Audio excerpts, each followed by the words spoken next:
Let's talk about how you have been feeling hurt. Let's talk about how you have always been a giver in a relationship.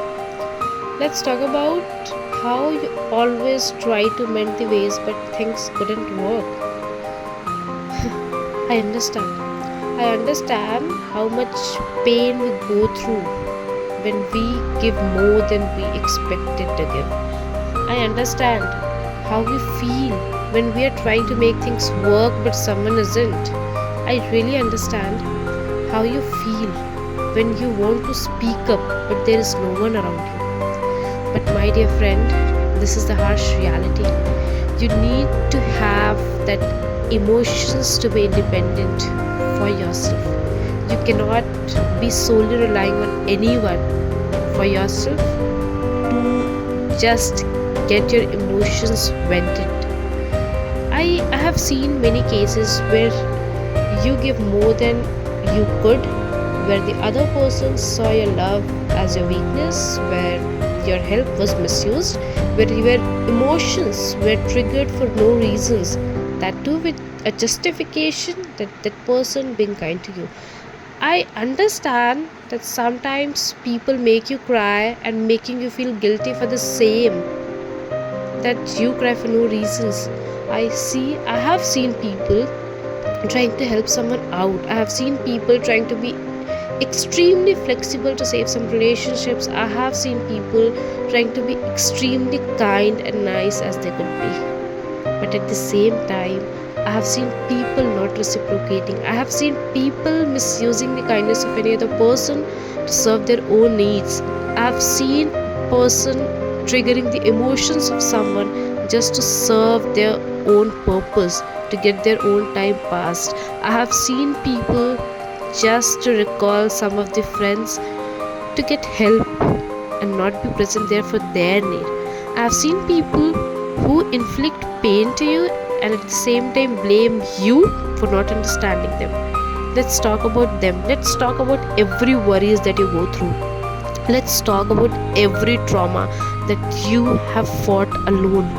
Let's talk about every emotions that you have processed on your own without any person knowing anything about it.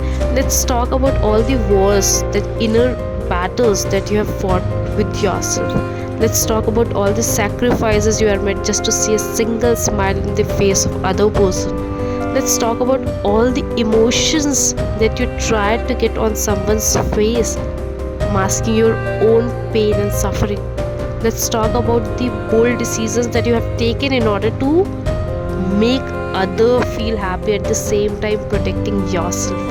Let's talk about the boundaries that you have set aside for others to make them happy. Let's talk about the boundaries that you need to have but you didn't have to make your existence. Let's talk about how you try to be good every time to justify your worth. Let's talk about everything, every step that you took in order to make everyone around you feel your existence. But I will tell you one thing. Irrespective of what you do for people around you, you'll never be valued or judged for what you do. Believe in yourself. What you do with yourself, what you do to yourself, what you are with yourself is what you are validated for. And honestly, it's a very sincere request that I have seen girls getting up from ashes and becoming so empowered. And honestly, this is the right time. This is the time to make your setbacks as the setups for your future, a robust foundation for your new future which you can embark on. It's really the high time that you get up, you recollect your power, you get ahead, you shrug things off, you gather courage, you take a stand for yourself. The most important thing you can do is to set boundaries. Set healthy boundaries. Isolation is never gonna work. It will only make you suffer because you are in jail, then the world doesn't care. You have to live your own life, you have to enjoy your own life. At the same time, you have to stay healthy, happy, and protected. So please set boundaries, healthy boundaries. that should not be broken by anyone, be it anyone. There has to be a boundary fixed for everyone around you, who only you decide. And this is what I have felt in my life, and this is what I feel that every person who once goes through a low phase in life must practice in their lives.